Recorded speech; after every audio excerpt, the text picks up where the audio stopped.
우리 준비 찬미 너의 하나님 여호와가 찬미 부르도록 하겠습니다. 파워포인트 뜹니다, 장로님. 이거 보시고 하시면 됩니다. 너의 하나님 여호와가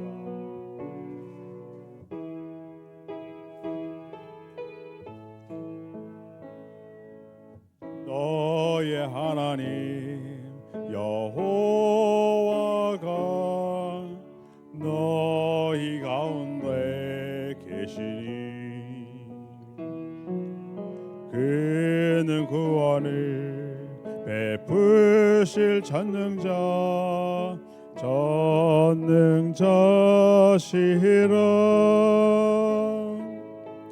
그가 너로 인하여 기쁨을 이기지 못하시며 너를 잠잠히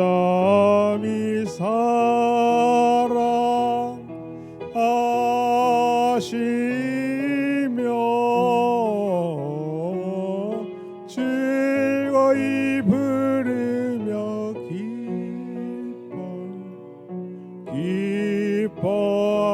기뻐하시리라. 즐거이 부르며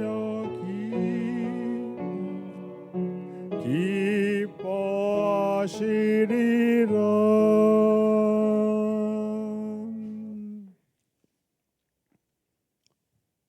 사모님, 예수님 만나기를 원하십니까? 얼마나 원하십니까?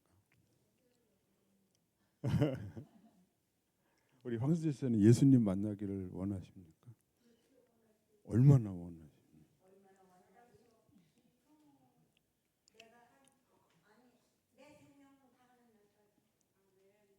아이, 얼만큼 언제까지가 아니라 얼만큼. 아이, 애들 표현하잖아요. 우리 하준이한테도 야 할아버지 너 할아버지 몇 개 좋아하니? 그러면 10개 딱 그러는 거예요.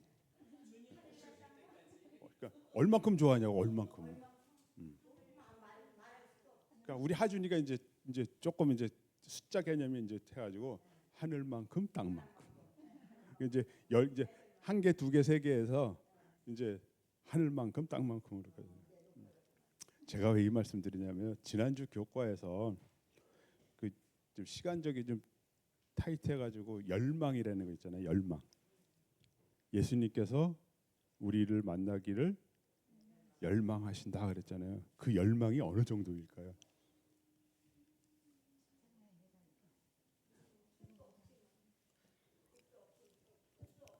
자, 우리가 생각하는 뭐 반가운 사람 만나고 막 그 만나고 싶어하고 막 예수 우리 더디 온다 생각하시는 분들 있잖아요.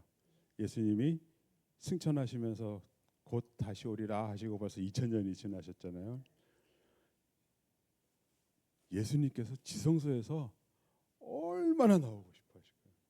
지성소에서 나오셔야 비로소 우리를 만나는. 얼마나 2000년 동안 지성소에서 우리를 만나고 싶어 하셨을 거예요. 그 예수님의 심정이 우리는 그냥 열망하신다 이렇게. 얼마나 우리 목사님이 하나님의 약속은 신실하다고 그러셨잖아요. 반드시 오실 것입니다. 백승태가 그걸 생각하니까 자다가 눈물을 흘렸다니까요. 자다가 나도 모르게 그냥 잠이 안 와가지고 누워 있다가 눈물이 나더라고요. 다음, 하나님은 너를 지키시는 자.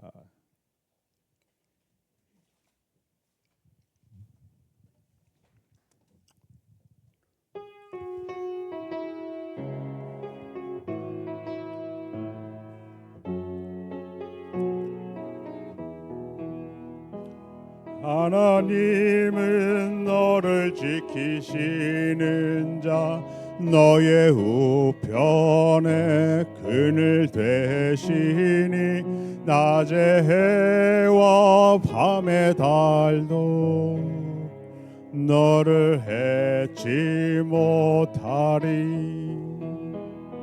하나님은 너를 지키시는 자, 너의 환난을 명쾌하시니 그가 너를 지키시리라. 너의 출입을 지키시리라. 눈을 들어 산을 보아라. 너의 도움 어디서 오나. 천지 지으신 너를 만드신 여호와께로다.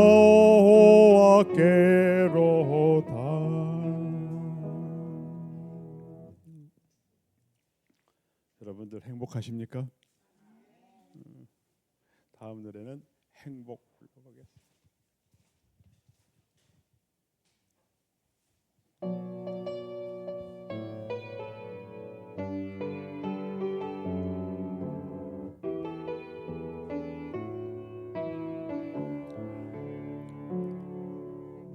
화려하지 않아도 정결하게 사는 삶, 가진 것이 적어도 감사하며 사는 삶, 내게 주신 작은 힘 나눠주며 사는 삶, 이것이 나의 삶의 행복이라오. 눈물 날릴 일 많지만 기도할 수 있는 것, 억울한 일 많으나 주를 위해 참는 것, 비록 짧은 작은 삶 주 뜻대로 사는 것, 이것이 나의 삶의 행복이라오. 이것이 행복이라오. 세상은 알 수 없는 하나님 선물, 이것이 행복이라오. 하나님의 자녀로 살아가는 것, 이것이 행복이라오.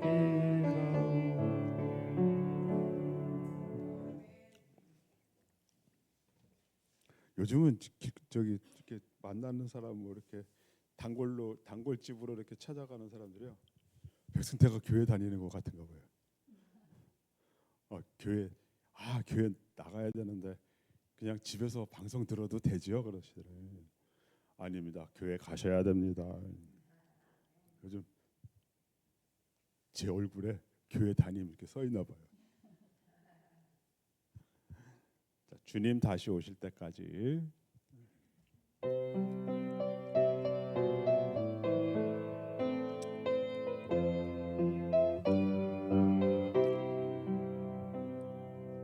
주님 다시 오실 때까지 나는 이 길을 가리라. 좁은 문 좁은 길 나의 십자가 지고, 나의 가는 이 길 끝에서 나는 주님을 보리라. 영광의 내 주님 나를 맞아주시니, 주님 다시 오실 때까지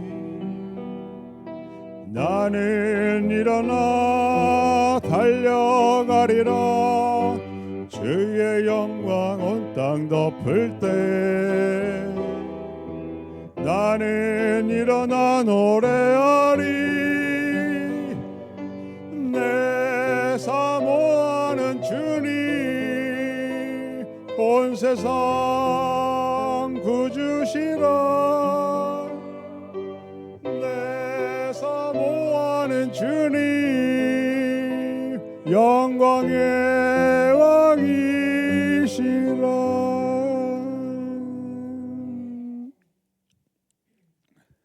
다음 자미는 사랑의 종소리.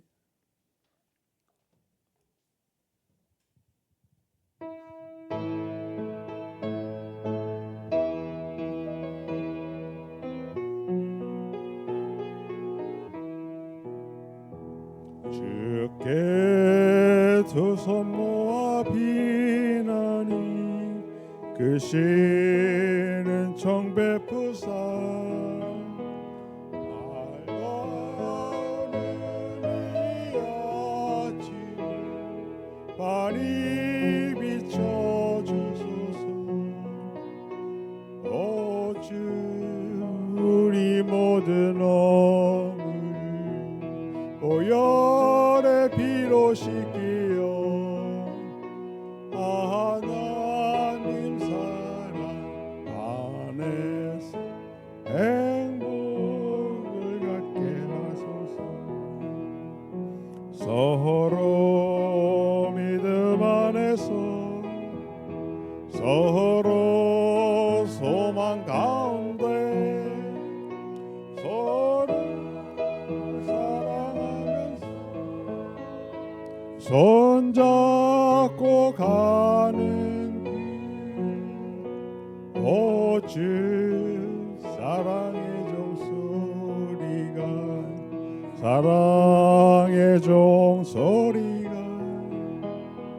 이 시간 우리 모두를 감싸게 하여 주소서. 반주 후에 2절 하겠습니다.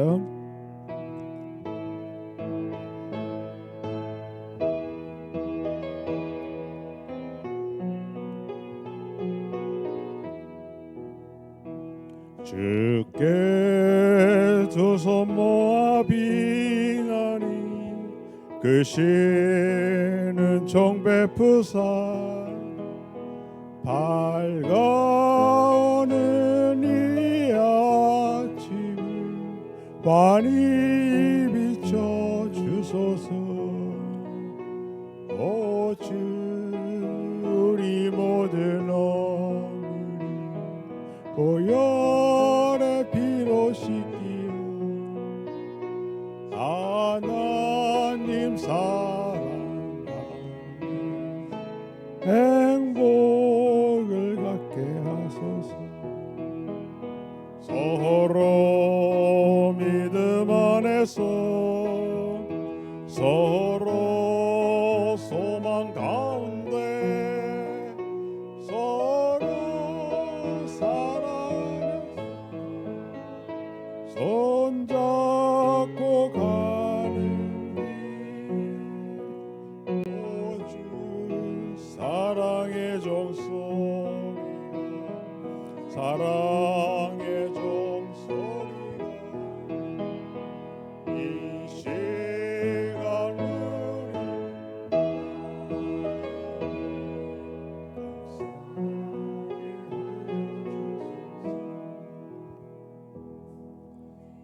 복음성가 그만하고요. 56장 찬미하겠습니다. 56장입니다.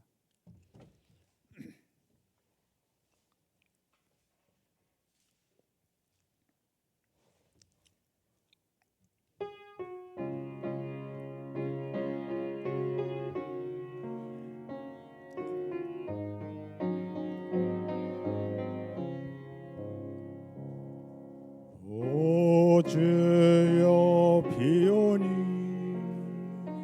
우리 마음과 생각을 은혜의 보좌로 이끌어 주 얼굴 뵙게 하소서. 우리의 생활의 변화를 심령의 활력을 주소서. 주의 앞에 성도들 다 함께 이 순간 기도하게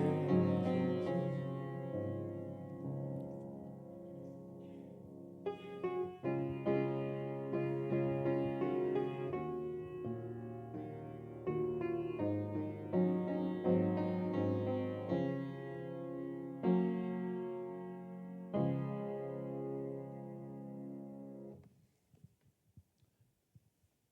안녕들 하셨습니까? 안식 후 3일 저녁 예배에 정각에 참석해 주신 우리 믿음의 가족 여러분과 각 처소에서 이 시간 인터넷을 통해서 함께 하시는 우리 믿음의 가족 여러분 모두 주님의 이름으로 환영을 합니다. 우리 다 함께 일어나셔서 시작하는 찬미 457장 찬미 후에 우리 김현복 집사님 기도 인도해 주시겠습니다. 457장입니다.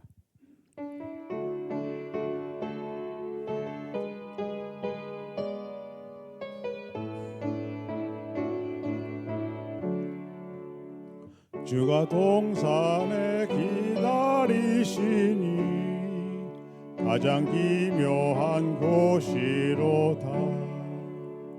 주의 영광이 넘치는 그곳 이는 기도의 동산일세. 아 귀하고 기묘한 이 동산이 주께 아뢰는 처소로다. 나의 주님께서 나를 기다리며 문을 여시고 계시도다. 주가 동산에 기다리시니 나의 죄짐을 지고 가리. 아리하시는 주님 계시니 이는 기도의 동산일세. 아 귀하고 기묘한 이 동산이 주께 아뢰는 처소로다.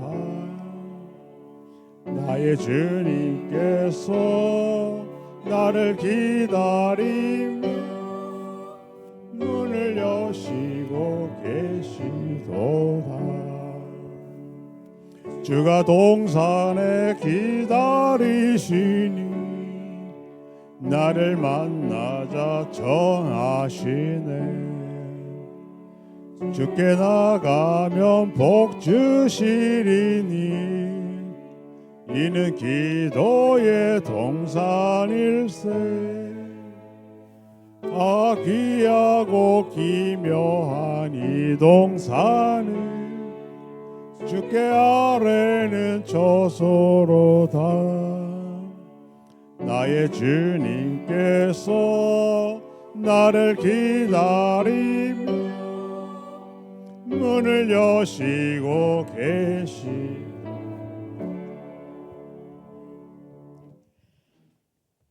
자비롭고 은혜로우신 하늘에 계신 저희들의 아버지 하나님, 안식 후 3일간도 주님께서 저희들과 함께하여 주시고 또 인도하여 주신 은혜를 감사를 드립니다. 저희들 세상 가운데 살던 모습 그대로 이전에 올랐습니다. 주님의 십자가의 보혈로 저희의 심령을 깨끗하게 하여 주시며 무거운 짐들 그대로 가지고 나왔사오니 주님 무거웠던 짐을 주님의 십자가 아래 내려놓고 참 평안이 있게 하여 주시옵소서. 저희들 3일 기도의 시간을 소홀히 여기지 않게 하시며 늘 주님의 말씀을 통하여 배워지는 믿음의 노덕들의 생애를 배움으로 저희에게도 뜨거운 마음으로 믿음 생활을 하며 주님을 모르는 자들에게 우리 주님의 사랑을 전할 수 있도록 늘 인도하여 주시옵소서.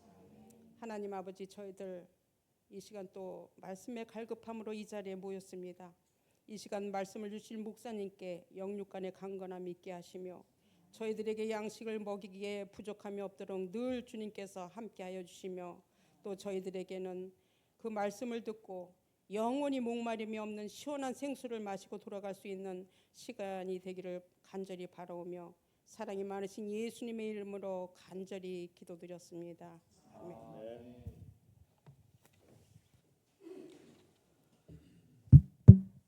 기도 감사합니다. 우리 두 번째 참이 236장 236장입니다.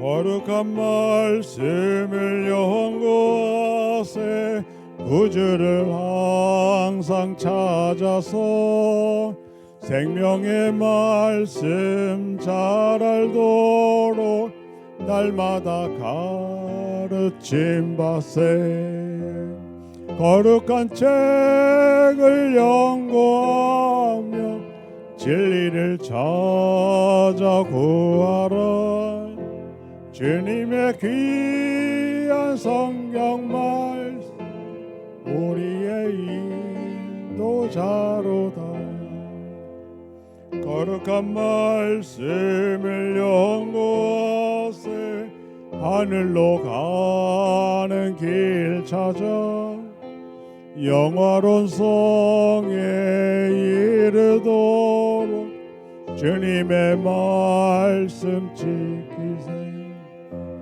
거룩한 책을 연구하며 진리를 찾아 구하라 주님의 귀한 성경 말씀 우리의 인도자로다 거룩한 말씀을 연구하세 죄인을 찾아 나아가 진리의 말씀 잘 가르 구주를 믿게 할지라 거룩한 책을 연구하며 진리를 찾아 구하라 주님의 귀한 성경 말씀 우리의 인도자로다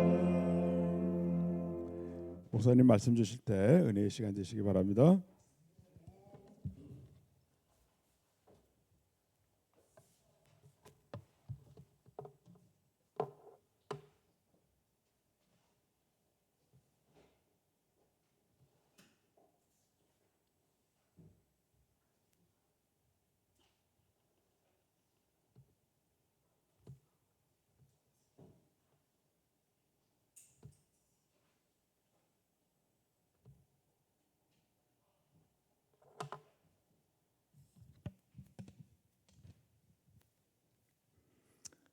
네, 안식구 3일 동안 평안하셨습니까? 예. 예배 드리는 날이라든지 또 썰렁합니다. 우리가 교회는 늘 열려 있지만 한편으로는 늘 와 있지는 않기 때문에 여느 건물보다는 좀 차가움을 더 많이 느낄 수 있는 공간이 교회입니다. 지나다가도 오셔서 또 기도드리고 가셔도 우리 다 번호 알잖아요.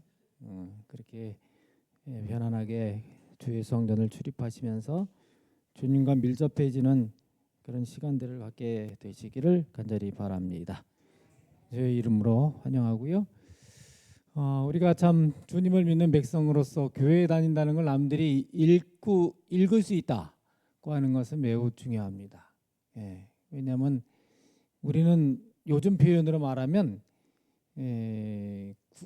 신앙을 구독하는 사람들이잖아요. 예, 구독. 요즘은 신문 보는 걸 구독이라고도 하지만 어떤 거를 일정하게 이제 한 달에 한 번이든 한 주에 한 번이든 받으면 그걸 구독이라고 표현합니다. 독특한 요즘 문화라고 할 수도 있는데 우리는 최소한도 일주일에 3번은 예수님을 구독하죠. 우리는 종일 그렇다 하더라도 그러니까 우리를 통해서 우리의 변화된 모습들이 읽혀지는 모습, 우리 장로님의 아름다운 찬양과 함께 간증을 우리에게 주셨습니다. 우리를 통해서 주님이 구독되어지는 그러한 거룩한 삶이 되기를 간절히 바라는 것입니다. 오늘은 에스겔서입니다. 에스겔. 에스겔이라는 그 선지자의 이름의 뜻이 저것입니다. 하나님께서 어떻게 하실 자? 강하게 하실 자. 예. 에스겔의 생애가 이전에 약했다 하더라도 궁극적으로 강하게 될 것이다. 또는 이스라엘의 역사가 가장 힘든 시간 속에 들어가 있지만 그러나 또 한편으로 하나님 안에서 충분히 모아질 수 있다. 강해질 수 있다. 영등포 교회도 그럴 수 있다. 우리 신앙도 그럴 수 있다. 아멘. 그렇습니다. 그 에스겔이 우리에게 주는 그 이름의 비전이라 할 수 있겠습니다. 포로로 잡혀간 가운데서 이스라엘 포로들이 이 바벨론 강가에서 불렀던 시켜서 부른 노래에 대한 시입니다. 뭐 좋아서 불렀겠습니까? 시온의 노래를 그때에 대한 기억을 하면서 이렇게 시를 남겼지요. 우리가 바벨론의 여러 강변 거기 앉아서 시온을 기억하며 울었도다. 시온이 어디예요? 네, 시온이 어디예요? 어디죠? 멸망당한 예루살렘. 그 시온이라 그랬잖아요. 물론 이제 궁극적인 하늘이지만 그러나 이제 그 이스라엘에서 시온이즘이 굉장히 강하잖아요. 하나님의 거룩한 하나님이 함께하시는 임재하신 곳, 계신 곳, 강한 그 이 자긍심과 이런 것들이 있는데 그런데 기억하며 울었도다. 그 중에 버드나무에 우리가 우리의 수금을 걸었나니 그림에 수금이 걸려 있죠. 나무에. 이는 우리를 사로잡은 자가 거기서 우리에게 노래를 청하며 우리를 황폐케 한 자가 기쁨을 청하고 자기를 위하여 시온 노래 중 하나를 노래하라 하미로다. 우리가 이방에 있어서 어찌 여호와의 노래를 부르고. 뭐 요즘으로 말하면 불러도 되잖아요. 전도한다고 생각하고. 근데 그때는 그 부른다는 것이 너무나도 정말 자존심 상하고 속상하고 말입니다. 자기 죄가 생각나고 그러는 시간이었지요. 그런 가운데 여호와를 부르고 그랬습니다. 망향가를 부른 것입니다. 고향을 그리워하면서 노래를 부른 것이지요. 뭐 앞에 있는 주변에 있는 바벨론 성 그 화려하고 대단한 그것을 보면서 점점 더 확대되어 가고 커가는 그 이 적국이지만 그 나라를 보면서 그러나 자기들은 뭐해서 포로로 잡혀와서 지금 와 있는 입장에서 시키는 대로 일이나 하고 있고 말이에요. 그런 입장에서 바로 자유를 잃어버린 이의 절망적인 심령 속에서 나온 노래. 수용소라고도 할 수 있을 거예요. 일정한 장소인 것을 보게 되면은 일해야 하는 어떤 농장일 수도 있어요. 왜냐하면 강가는 물이 있으니까 농작물이 있겠지요. 그러니까 농장에서 일했다고도 할 수 있고 그렇습니다. 그 하나님의 영광은 떠나가고 그런데 그 영광 떠나간 영광이 있을 때에 불렀던 그 영광스러운 노래, 영광이 떠나간 그 가운데서 어찌 그 시온의 노래를 부를 것인가 하는 그 속상함. 그러나 그렇게 노래를 부를 수밖에 없었던 처지를 안타깝게 여기면서 그 시를 남겼던 것이지요.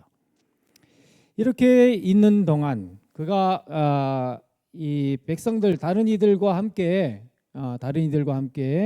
그렇게 유대인 거주지라 할 수 있는 그발강가 데라빔 거기에서 데라빔에서 참 괴롭고 답답한 심령으로 한 일주일을 그렇게 지나는 가운데 있을 때에 여호와의 말씀이 자신에게 임하였다 그랬습니다.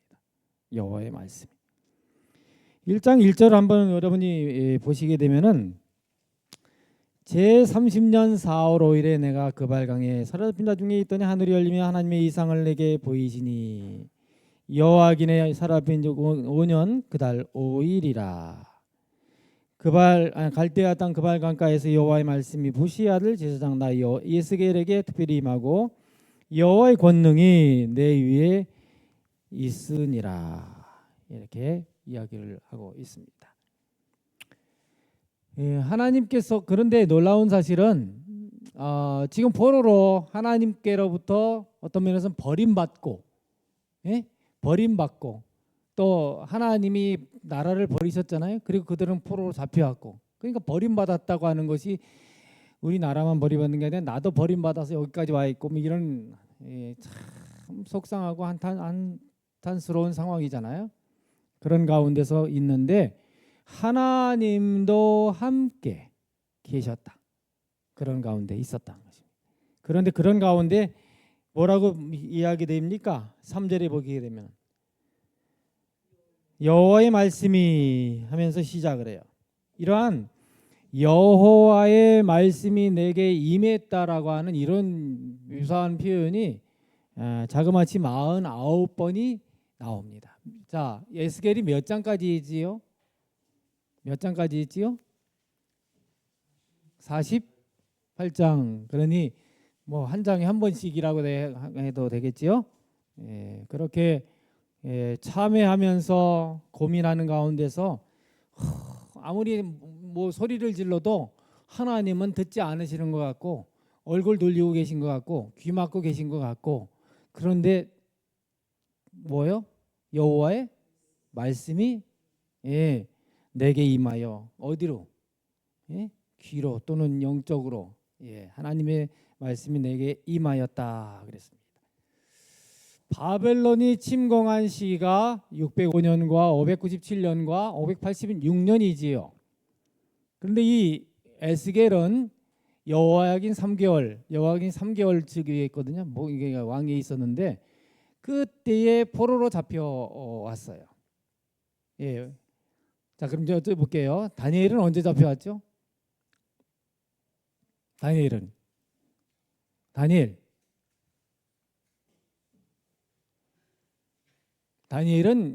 605년에 끌려왔죠.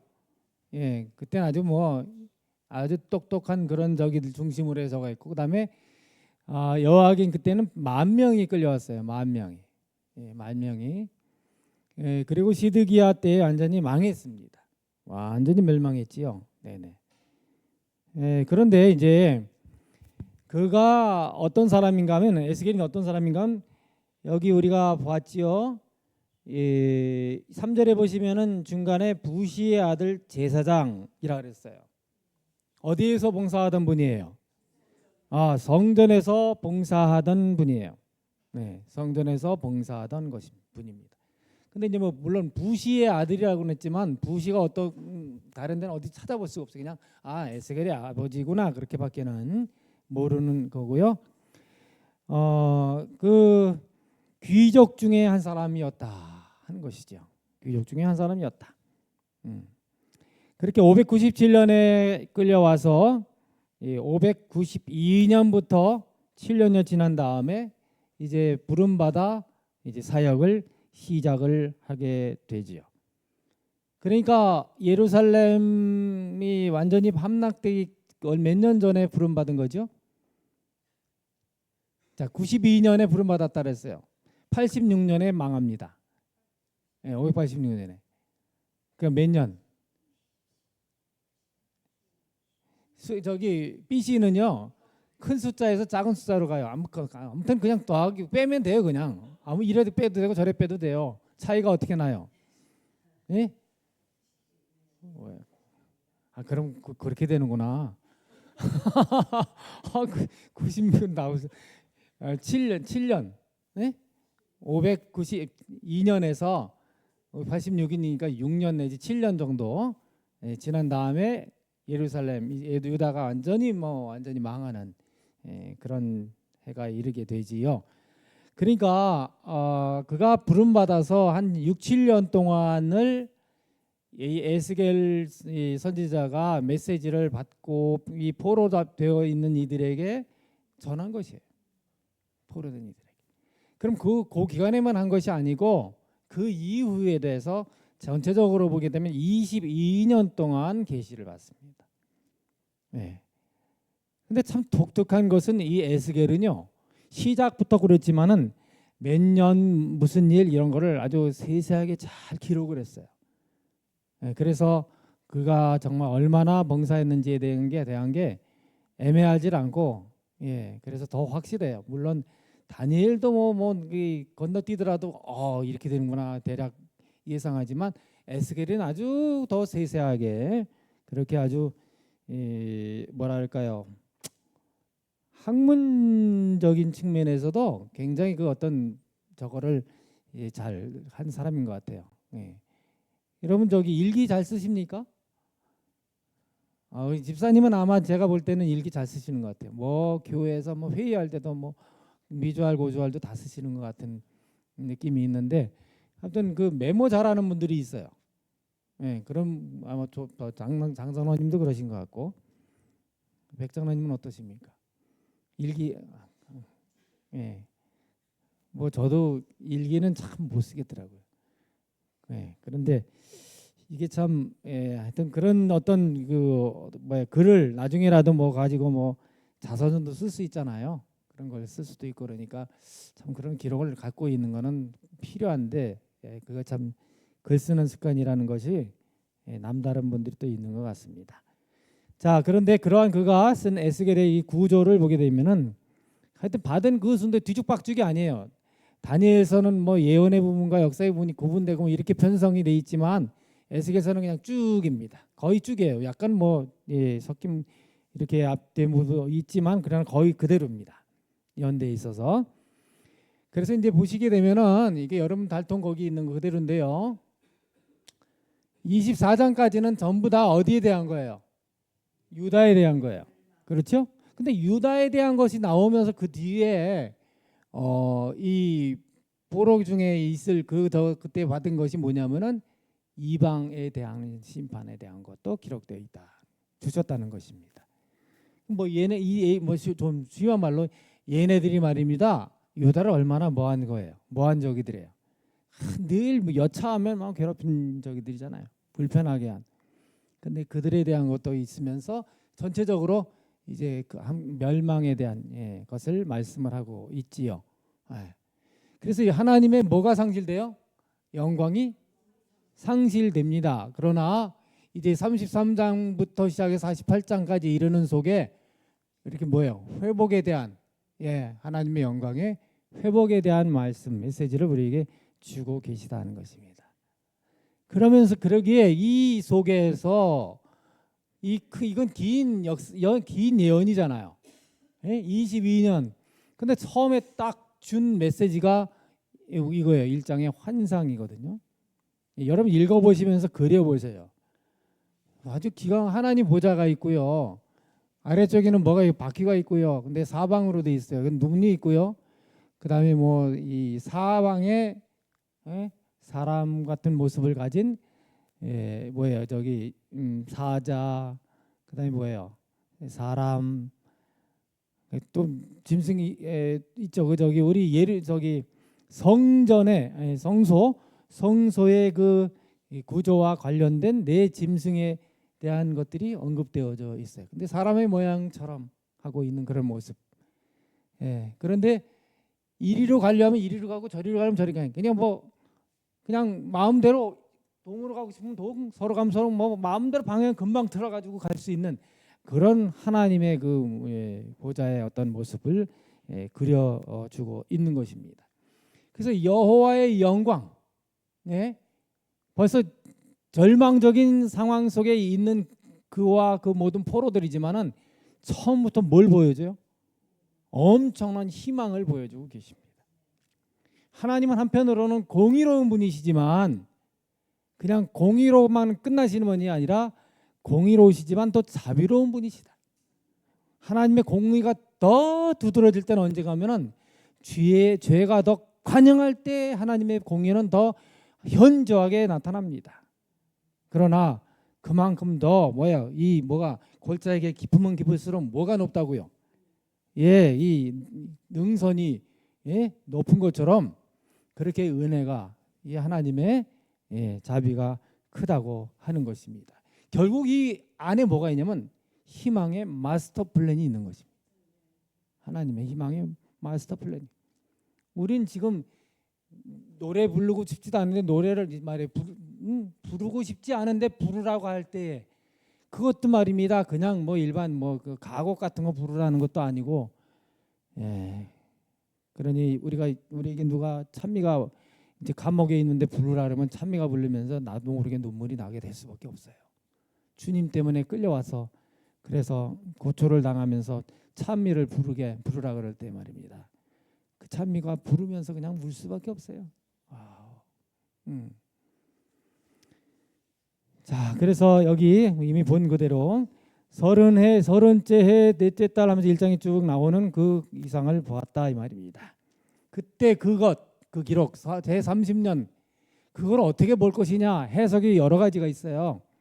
그런데 아마도 대체적으로 이 30년이라고 하는 것은 뭐 유대인들은 30세가 되면 성인으로서의 그 봉사를 하잖아요. 그죠? 예수님도 그러셨죠? 이 원래 유대인들 다 그래요. 그래서 하나님께서 그렇게 부르시지 않았겠느냐, 예, 하는 것입니다. 그러니까 그 끌려왔을 때는 20대 중반이었어요. 그런데 이제 이렇게 몇 해 흐르고 나서 그렇게 이제 그 30세였을 때 아니겠느냐 하는 것입니다. 혼자가 아니에요. 예, 결혼한 아내가 있었고 그 아내의 죽음은 24장에 나오는데 바로 예루살렘 성의 멸망 그 임박한 그때에 죽습니다. 그것 자체도 또 이 뭘 알려주냐면 예루살렘의 멸망에 대한 것을 알려주는 하나의 또 이 사건이라고 할 수 있는 그런 죽음이기도 합니다. 참 그래서 이제 이 모든 시련들 그러니까 그의 아내와 함께하는 뭐 기간이 그렇게 길지 않잖아요. 예, 그래서 결국은 뭐예요? 혼자 지내는 그런 상황 속에 있었다라고 하는 것을 알 수가 있게 됩니다. 시간의 흐름 속에 보이시게 되면은 뭐 여기 다 잘 보이지 않지만 죄송합니다. 다 볼 건 없고요. 여기 이제 아까 나온 건가? 여기 1만 명 포로가 여기 97년 그러고 나서 이제 3년이나 2년 이렇게 부름받았다. 그리고 나서 이제 멸망하는 것이 여기 86년에 있지요. 그리고 나서 이제 다 끌려 마지막에 3차 포로도 있고 결국 또 포로가 있고 완전히 그냥 우리가 보통 이 멸망 3차의 포로에 대한 것들 다 적어야지만 더 살피는 더 있는 그러한 말씀들을 하고 있어요. 그래서 그리고 나서 이제 에스겔의 마지막 예언은 몇 년이에요? 71년. 예, 이렇게. 그러니까 여기 605년부터 해서 여기 이렇게 다니엘이 있었어요, 없었어요? 바벨론에 다니엘이 있었어요, 없었어요? 있었죠. 그렇잖아요. 예, 있었다면 다니엘. 근데 이제 에스겔은 다니엘보다 뒤에 와서 있으면서 어떤 교류가 있었는지 우리가 그것까지는 뭐 잘 알 수는 없습니다만은 그러나 그들의 사명이 참 아주 특별했다라고 하는 것을 알 수가 있게 되지요. 그 다니엘은 한편으로는 좀 격리된 장소에 있었어요. 어디예요? 그러니까 특별한데 그래서 그 저기 아주 이 바벨론 왕국의 중심부에서 하나님의 메신저로서의 사역을 했다 하면 이제 에스겔은 어디서? 예, 백성과 함께 이 바벨론에서 있으면서 그 다음에 예레미야는 뭐예요? 애쓰다가 그냥 뭐 결국 그래서 끌려가는 것도 보면서 그러나 같이 가지 아니하고 남아 있는 이들과 함께 뭐하고 그래서 우리가 하나님의 자녀로서 또는 하나님의 종이라면 또 한편으로는 어떨 때가 있어요. 이런 상황이든 저런 상황이든 내가 좋은 방향이 아니라 누구 뜻을 더 쫓는 하나님의 뜻을 쫓는 그런 자리가 지도자들이 또 서야 할 또 하나님 백성들이 서야 할 자리가 아니겠는가 하는 것입니다. 예.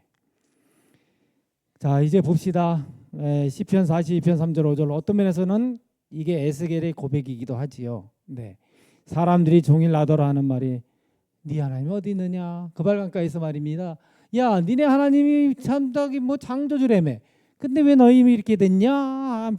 노래나 한번 불러봐라. 이렇게 얼마나 조롱했을지도 모르잖아요. 네, 어디 있냐?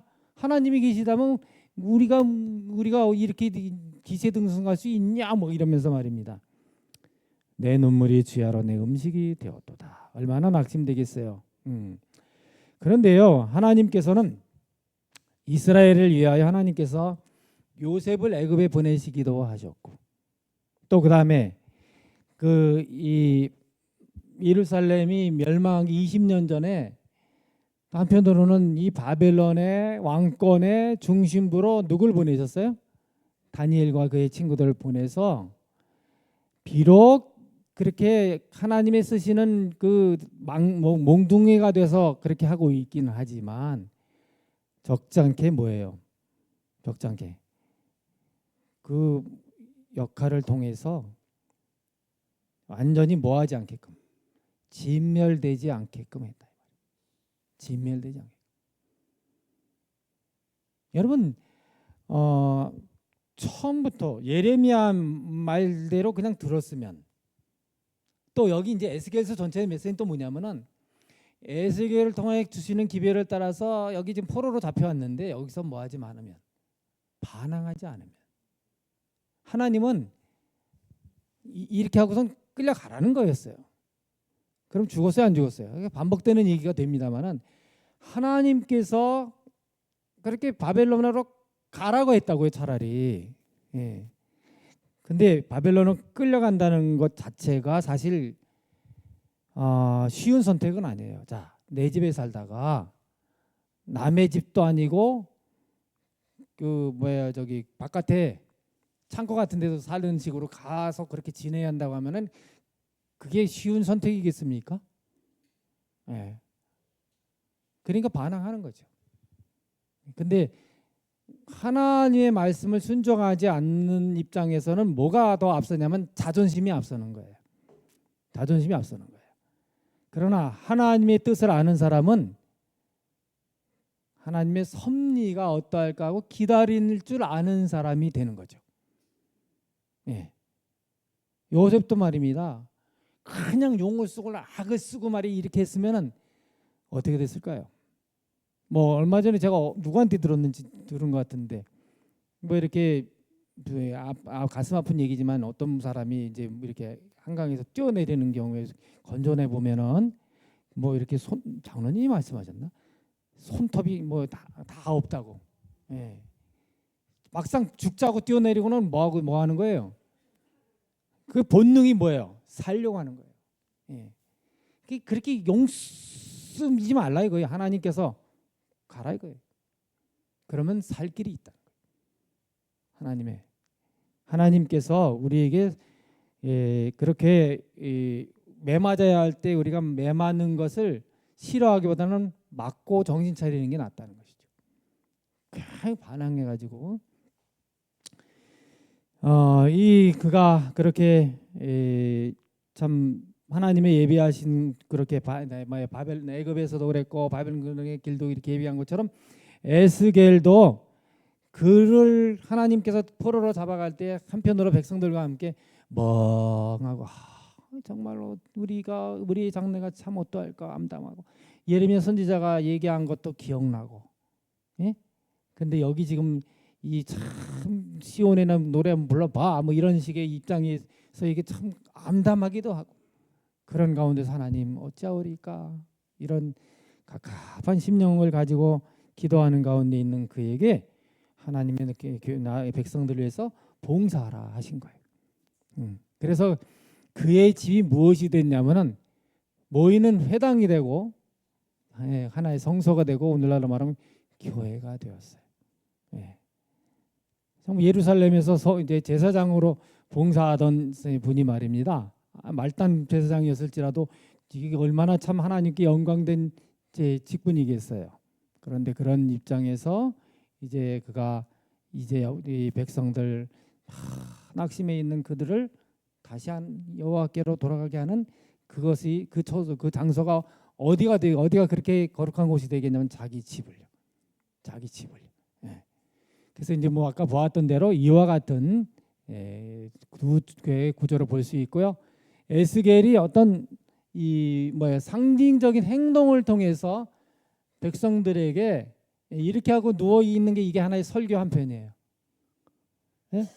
그 그발 강가에서 이렇게 누워 있으니까 그 내용이 쭉 전개되고 얼마 동안 고난 당하고 그다음에 뭐 음식을 먹는데 어떻고요? 뭐 무슨 음식을 먹어요? 보리.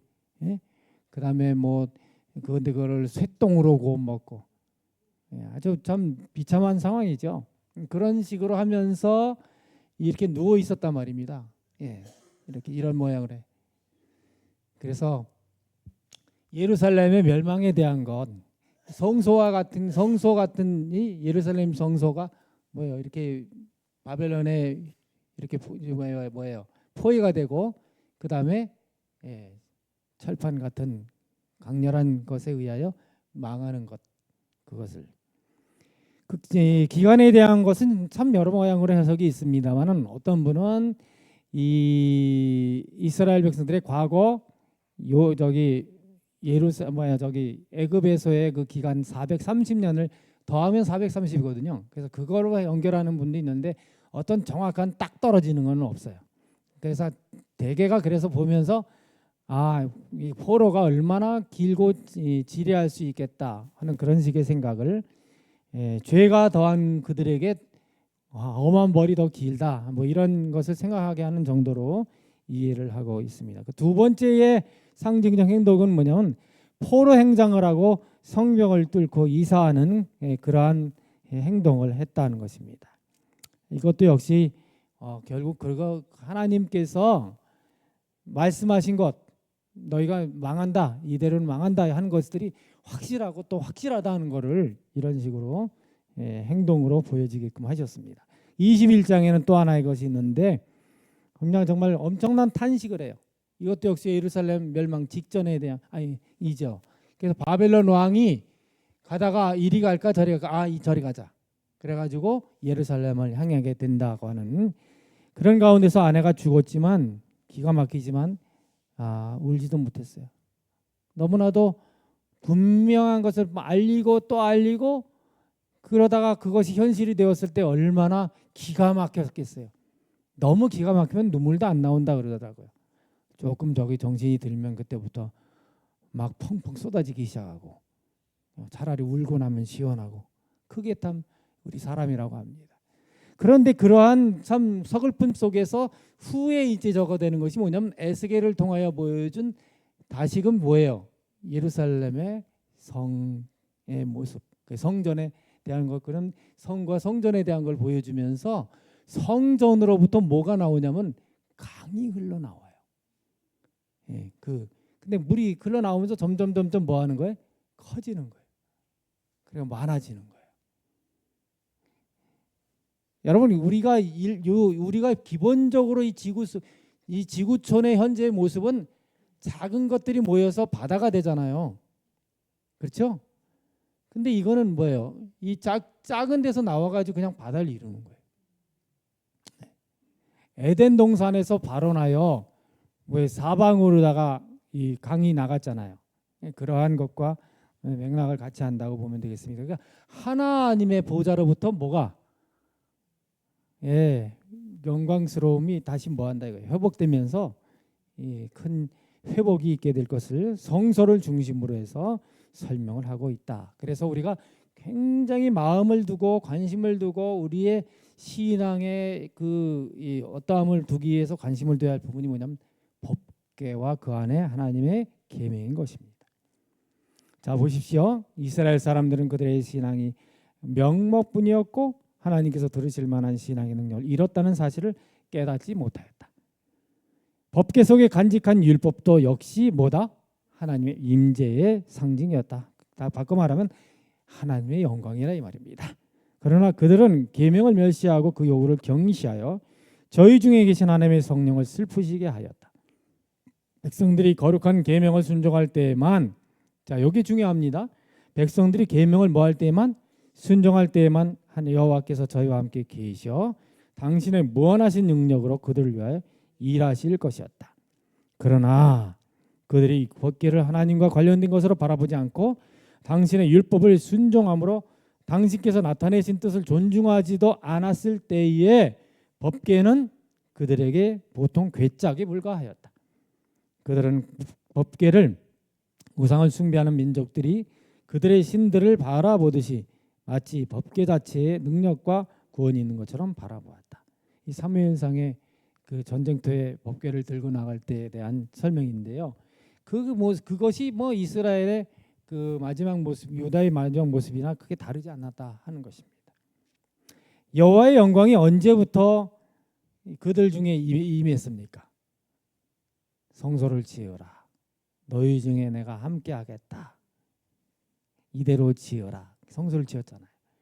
그래서 하나님이 받으심이 바로 이 쉐키나의 영광으로 그렇게 임하였던 그 시작, 광야로부터 시작돼서 자그마치 이제 900여 년에 이르는 기간 동안의 역사, 영광스러운 역사.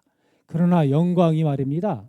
늘 사실 그렇게 가득하고 뭐 이렇게 제물을 드리면 불이 확 내려 늘 붙고 그러지 않았어요.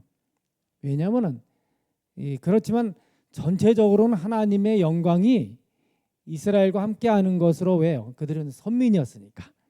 그러기 때문에 있었지만은 그러나 얼마나 자주 하나님의 영광이 떠나가실 수밖에 없는, 성령이 떠나가실 수밖에 없는 죄악된 가운데 있었습니까? 그런 하나님은 계속 그래도 같이 계시고. 예. 그러다가 이제 이렇게 유다가 완전히 망하게 되는 그때에 결국은 어떻게 해요? 예, 하나님께서 떠나시지만은 그 떠나실 때에 대하여 이 에스겔의 묘사를 보게 되면은 휙 하고 그냥 떠나시는 것이 아니고 막 어쩔 줄 몰라 하시면서 말입니다. 머뭇거리고 서성거리다가 멈추시고 결국은 예루살렘을 나서서 건너편 산으로 감남산으로 올라가셨다는 것입니다. 계속 에스겔에 있는 말씀 좀 보겠습니다. 11장 때 그룹들이 날개를 드는데 바퀴도 그 곁에 있고 이스라엘 하나님의 영광도 그 위에 덮였더니 여호와의 영광이 성읍 중에서부터 올라와서 성읍 동편산에 머물고 주의 신이 나를 들어 하나님의 신의 이상 중에 데리고 갈대아에 있는 사로잡힌 중에 이르시더니 내가 보는 이상이 나를 떠난지라. 나를 떠난지라. 이상이 나를 떠났다 그랬어요. 근데 이상에 보니까 하나님의 그 쉐키나가 어떻다고요? 쉐키나가 결국은 네, 그래서 여호와의 영광이 성읍 중에서부터 올라와서 동편산에 머물렀다 하는 것입니다. 이런 거를 그 보러 내가 이런 것을 보았다 하고 그 보러 된 이들에게 뭐 얘기할 때 다 어떻게 얘기했어요? 얼마나 부럽겠어요. 하나님께서 우리 길을 떠나시는구나 하고 말입니다. 그래서 이러한 가운데서 이렇게 선회하다가 떠나시는데 그런데 8장과 뭐 10장 드르르를 보게 되면은 떠나셨는데 떠나서 지금 보러 된 우리 가운데로 와 계셔서 함께 있다고 하는 사실에 대한 것을 그가 이야기하는 것입니다. 심판을 베풀고 집행하지만 또 열국에 대하여 어쩌고저쩌고 이상을 저거하시기도 하지만은 그러나 결국은 회복시킨다 하는 이상으로 이어지어 나가고 있는 것입니다. 그래서 처음에는 떠나지만 결국은 돌아오신다 하는 것을 말씀하면서 새 역사는 뭐냐면 나라가 새로워지고 승리에 그리고 새로운 성전에 새로운 땅에 모든 것들을 새롭게 하시는 저 중동이 아닙니다. 엊그저께 또 난리가 났죠. 근데 참 안타깝고 참 속상한 것은 뭐냐면 좀 싸워도 적당히 싸우지. 그리고 좀 정정당당하게 적어야지. 정말 서로 너무 참 비참해요. 네. 근데 거기가 아직도 여전히 저기 이스라엘 유대인들은 말입니다. 거기 회복을 저가고 어떤 저기 하는 분들 거기 회복을 생각하고 있는 분들도 있어요. 예. 어찌 보면은 사우디하고 미국하고 이렇게 손잡아가지고 이 중동의 그 이스라엘과 함께 평화를 도모하려고 했는데 이 하마스가 말입니다. 하마스 그 뭐라고 불러요? 하마스파인가요? 뭐라고 부르죠? 그 걔네들이 완전히 그것 때문에 그렇게 한 거라는 거죠. 이유가 평화를 뭐하게 오면은 자기들의 입지가 거의 없어지니까. 그러니까 존재감을 드러내기 위해서 했는데 그렇다고 그러니 이게 보여 벌써 이게 여기가 아니라는 걸 알 수 있죠. 그렇죠? 우리는 그런 부분을 다 이해하고 있지만 아직도 거기에 휩싸여 있는 분들이 있단 말입니다. 그런 해석에. 내가 너희를 영국중에 취하여내고 열국중에서 모아 데리고 고토에 들어가서 맑은 물로 너희에게 뿌려서 너희로 정결케 하되 곧 너희 모든 더러운 것에서 모든 우상을 섬겨서 너희를 정결케 할 것이며 얼마나 좋습니까? 하나님 우리를 정하게 하옵소서. 네, 하나님이 정하게 해주셔야 합니다. 그렇게 되고 그렇게 다음에 정하게 하시면서 새 영을 너희 속에 두고 내 새 마음을 너희에게 주되 너희 육신에서 굳은 마음을 제하고 부드러운 마음을 줄 것이며 또 내 신을 너희 속에 두어 너희로 내 율례를 행하게 하리니 너희가 내 규례를 지고 행할지라. 내가 너희 열조에게 준 땅에 너희가 거하여 내 백성이 되고 나는 너희 하나님이 되리라. 하나님께서 그러한 약속을 에스겔 36절에 주고 계십니다. 그런 가운데서 이제 37장 넘어가서 마른 뼈에 대한 이야기가 나오죠. 소망 없다. 그런데 내가 너희 무덤을 열고 너희를 거기서 나오게 하고 이스라엘 땅으로 들어가게 하리라. 또 내 신을 너희 속에 두어 너희로 살게 하고 뼈들이 맞춰지고 그렇게 일어나잖아요. 그런 가운데서 궁극적으로 이 온 세상이 지금은 말입니다. 하나님이 어디 계시냐는 소리가 아주 득세하고 진짜 하나님의 존재감이 없으신 것처럼 보여집니다. 그러나 성령의 역사를 통해서 회심한 영혼들이 말입니다. 돌아올 때에 그렇게 해서 외쳐지고 그렇게 하나님 할 때에 엄청난 역사가 일어난다 하는 것입니다. 너희로 나를 여호와인 줄 알게 하려 함이라. 알게 하시기 위해서 뭘 허락하셨어요? 고난을, 멸망을, 포로의 생활을 허락하신 거라 이거예요. 그 속에서 우리가 쥐고 있고 우리가 알고 있고 우리가 누리고 그게 다 아무것도 아니다. 너의 중심에 누구를 아는 것이 힘이라. 하나님 아는 것이 힘이라 말입니다. 그래서 궁극적으로 이제 마지막 장에 들어가게 되면은 여호와 샤마, 여호와 삼마 이야기를 합니다. 삼마라는 말은 임마누엘의 의미와 거의 대동소이합니다. 여호와께서 거기 존재하고 계시다. 그럼 우리 하나님 우리와 함께 계신다. 임마누엘과 말입니다. 다 이 무엇과 관련이 있냐면 구원과 관련이 있어요. 이스라엘이 멸망했잖아요. 포로 잡혀 있잖아요. 그런데 포로된 그들 가운데 임하시기도 하시고 함께 계시기도 하시고 그런 가운데 그 궁핍하고 그 비참한 그 가운데도 그 구차한 중에 같이 계시다가 뭐예요? 어떻게 하신단 말입니다. 그 가운데는 하나님이 안 계신 게 아니라 이거예요. 그런 가운데 계시고 끌어올리시기 위해서 하나님은 말입니다. 우리의 마음을 터치하고 계시다고 하는 것이죠. 그렇게 하시기 위해서 이 땅에 우리를 위하여 우리 가운데 오신 분 임마누엘 함께 하시기 위해서 오신 분 그분이 그러한데 그분에 대하여 예수님에 대하여 1장 14절에 그랬죠. 우리 가운데 거하심에 진리와 영광이 충만하더라. 그러한 그분이 누구셔요? 예수님이죠. 예수님의 임마누엘이요. 여호와가 예수님이 누구예요? 여호와 삼마예요. 여호와 삼마 이신 것입니다. 내가 한 목자를 그들이 위해서요. 한 목자 누구세요? 그리스도 예수. 진정한 목자, 참 목자. 그들을 위에 세워 먹이게 하리니 그는 내 종 다윗이라. 내가 그들을 먹이고 그들의 목자가 되리라. 다윗이라는 이름이 있지만 다윗은 참 진짜 왕 중의 왕이었잖아요. 그렇기 때문에 그런데 그 왕은 누구셔요? 예수님을 상징하는 다윗. 나 여호와는 그들의 하나님 되고 내 종 다윗은 그들 중에 왕이 되리라. 나 여호와의 말이니라. 이러한 구속으로 인한 회복에 대한 약속.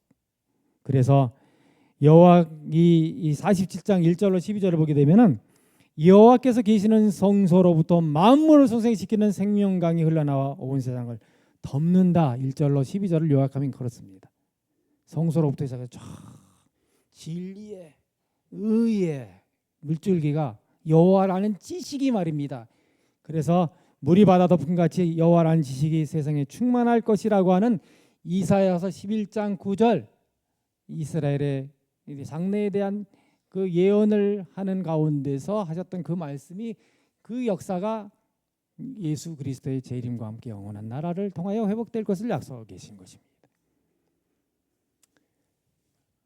그 시간이 많이 갔기 때문에 그래서 이거는 읽어보세요. 그래서 생명수의 강에 대한 건 여러분 다 아시지요? 그렇습니다. 자, 이거 한번 보겠습니다. 들어보시고 그 다음에 기도회를 한 다음에 우리가 이 찬양을 함께 하겠습니다.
우리 하나님께서는 비전을 갖고 계세요.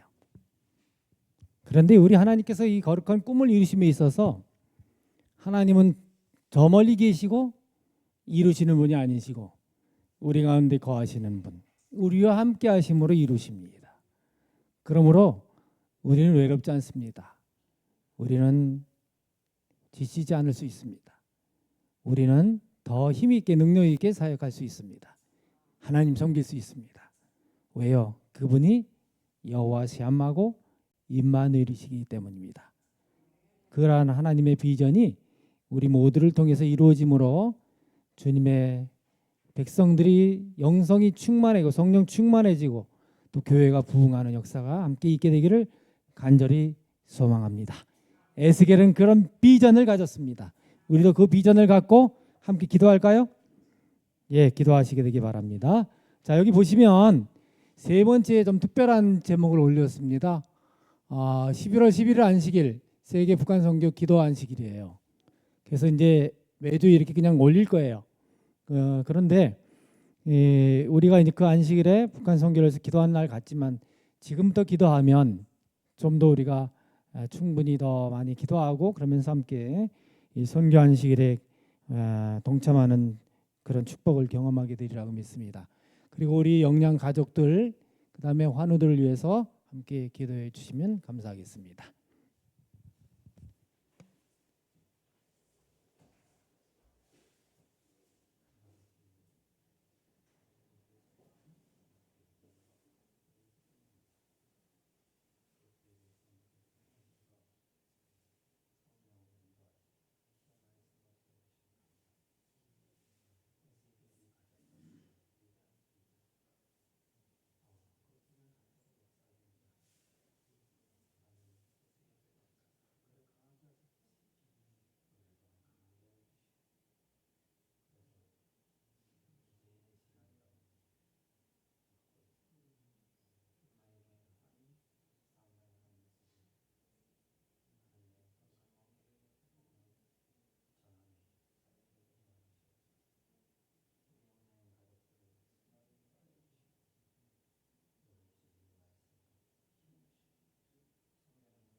뜨거운 마음으로 간절한 마음으로 기도해 주셔서 감사합니다.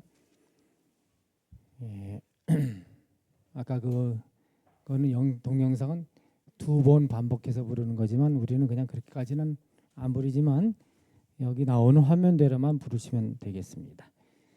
그 중간에 20번부터 그거는 그대로 가고요. 네.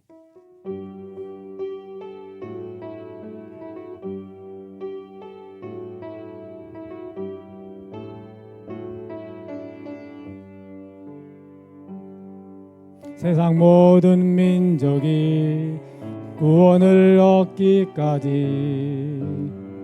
쉬지 않으시는 하나님, 주의 심장 가지고 우리 이제 일어나 주 따르게 하소서. 세상 모든 육체가 주의 영광 보도록 우릴 부르시는 하나님, 주의 손과 발 되어 세상을 치유하며 주 섬기게 하소서. 물이 바다 덮음같이 여호와의 영광을 인정하는 것이 온 세상 가득하리라. 물이 바다 덮음같이, 물이 바다 덮음같이, 물이 바다 덮음같이 오리라. 그날에 주의 영광 가득한 세상 우리는 듣게 되리. 온 세상 가득한 승리의 함성, 물이 바다 덮음같이 여호와의 영광을 인정하는 것이 온 세상 가득하리라. 물이 바다 덮음같이, 물이 바다 덮음같이, 물이 바다 덮음같이.